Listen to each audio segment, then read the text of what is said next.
YouTube, how the fuck you doing? Hey guys, this is Nadeshot, and today before I start, I just want to warn you, today is sort of a longer video. I'm sure you guys have noticed down at the timeline of the YouTube video. But this is one match from a GB that we played. The team that we were playing was 35-2, and I was playing on my second account that my girlfriend made for me so I could GB with her and her friends. And my girlfriend's actually pretty good at the game. She's not horrible. It's not like she's not at the level that pro players are at or anything like that, but she does well for herself. She can drop some nasty scores in pubs, and she does fine for herself in GB.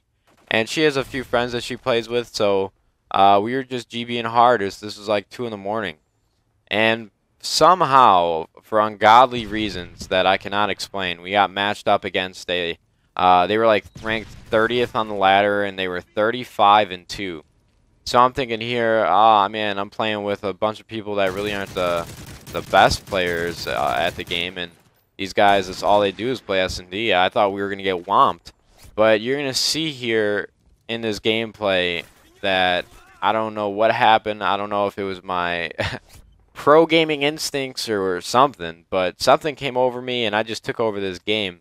And it's kind of ironic that if you see the score at the end of the game, my girlfriend's gamertag is eMemories. You're going to know why it was ironic that me and her kind of just ran through this team.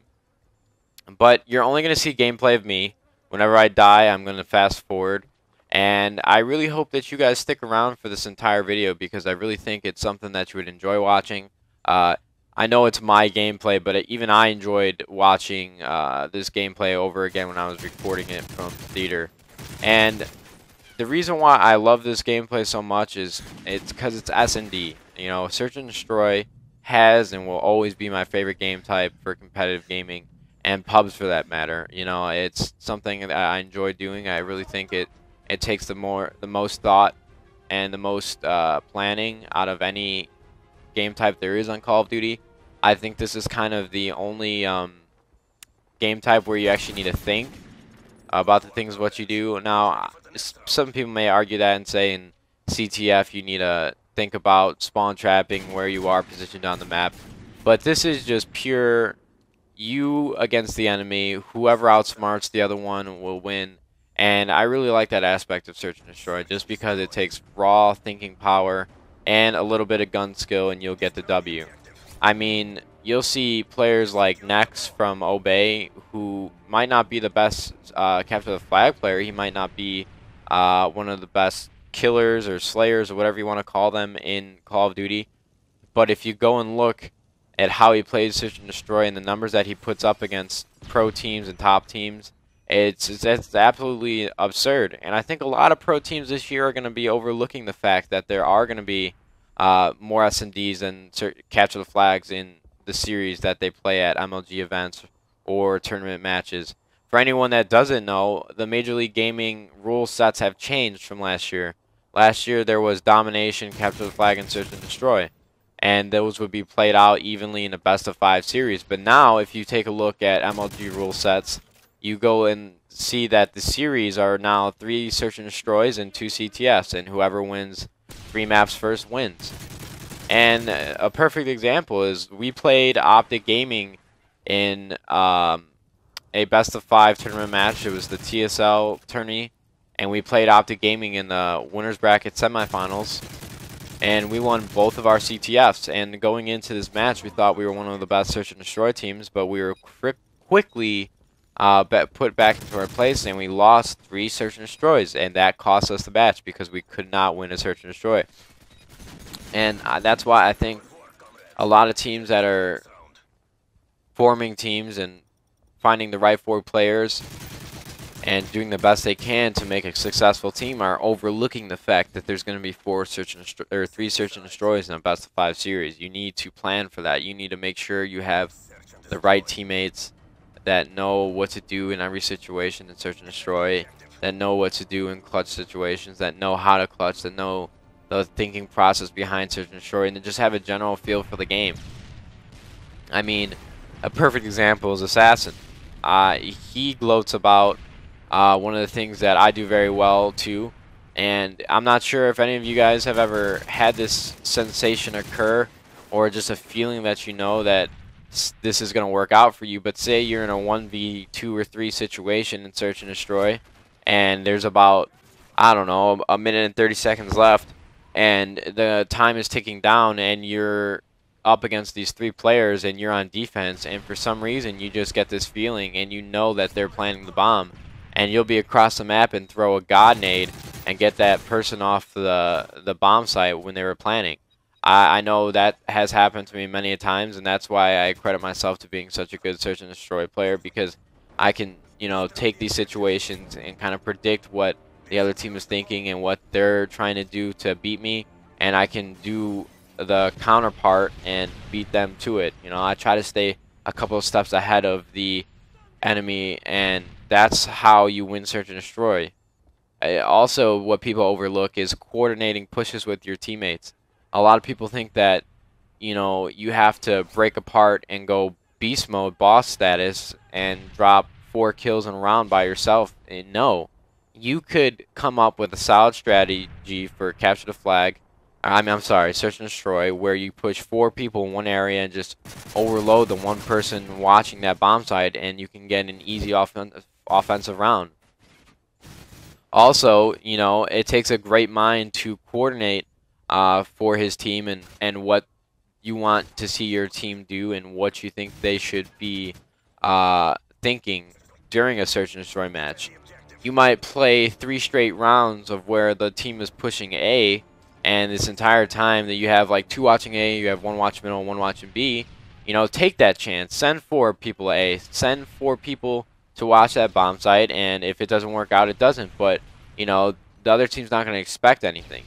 You know, I really wouldn't suggest doing the same thing over and over. You know, you want to keep the other team guessing. You want to make decisions that's going to have to make the other team adjust to what they've been doing. And what they've been doing might have been working. So that's exactly why you need to switch it up. You want to switch up your strategy. You want to push different ways. You want to come up with timed pushes together. I mean, you might have rushed B-bomb 2 rounds in a row, and both rounds it was successful, and you're probably not going to want to try it again, because you would imagine the other team would adjust and try and wait for you. You know, wait 30 seconds, wait 45 seconds, wait a minute, then try that same push, because at that point they figure, hey, he's not coming around, might as well go back to the A-bomb. But no, you come around and you get that flank.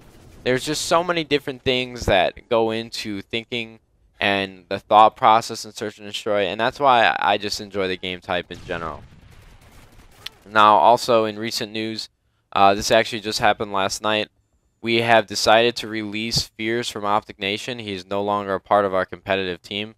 I wish him the best of luck. He will make a great addition to any team that he joins, and I really just wish that he has a great season in 2012. Right now, we're currently looking for 1 player for the 2012 season. We're going to be starting scrims soon to try and find that right 4th. I know a lot of people are thinking, hey, I would love to join that team, but we're looking for a specific player, guys. A lot of you probably don't have experience in Major League Gaming and competitive, and if you do, that's great, and I would love to play with you sometime, but we're looking for a competitive player right now that we know. So I hope you guys spectate our scrims on Twitch TV, and you come and see the process of finding the correct 4th for us, and I'm really excited for the season. MLG, as a lot of you know, still has not announced that they will have a 2012 season for Call of Duty.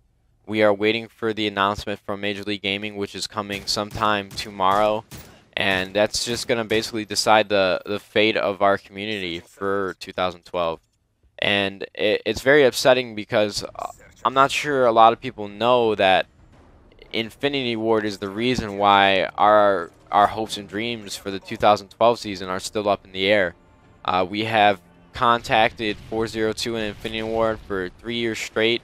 This is probably actually going on 4 years, and there are slight changes that we need in the LAN system that they have created for us to hold large-scale tournaments, and that in turn allows us to host MLG events. For anyone that doesn't know, right now that the system link and LAN system is broken, we need a pregame lobby. Right now, they don't have that. If you open up a pregame lobby on LAN, and you cannot invite other players into the lobby. You cannot invite anybody. As soon as you start that pregame lobby, it'll start up automatically, and that's it. We need a pregame timer that allows us to all join in. In Black Ops, David Vonderhaar from Treyarch actually added that feature for us so that instead of, like, you know, when you start the game, you have a pregame timer of probably about 10 seconds. Now they added a pregame timer for us of 60 seconds, so it allows all 7 players to join up on the game so that we can all play and get into this tournament match in time for the game to start, and everyone has an equal chance of getting a rush or something like that. Also, we need them to lower search and destroy down to 1.5 minutes so that rounds are more fast-paced. You don't see people camping, and so that it's just a general increased and better viewer experience for everyone, and it becomes a spectator sport so that people actually enjoy watching Call of Duty. You know, there's just there's small fixes. You know, David Vonderhaar told the community that it only took him 2 days to implement the changes that we need, and 402 and Infinity Ward have just been kind of blowing us off for the past couple years and won't respond to any of our tweets. They won't respond to any of our requests. They are not making these changes, and it's just so upsetting that you know, this community and what we've been striving for and what we've been trying to build as a competitive and esports nation, it's all going to waste. And I know a lot of you don't really realize what I'm talking about, but it's important to me. You know, this is what I'm passionate about. This is what I want to see. You know, some people are trying to make a career out of competitive gaming, and right now with the support that Infinity Ward and 402 are giving us, it's not possible. And it's just very upsetting because this is what I'm passionate about. I want other people to experience what I experienced. I want them to understand the joy of winning an event and just the overall experience of live events and the MLG full-on experience. I hope you guys enjoyed this long commentary. I hope you guys stuck around for most of it. I know it was kind of long, and I'm actually surprised that I was able to talk so fluently throughout it. You know, that means I am improving with my thought process and speech. I appreciate you guys watching, and YouTube. We'll see you fucking later. Check out that scoreboard, guys. 14-3, E-Memories, 6-6. Let's go! 14-3, yeah! YouTube. We'll see you fucking later.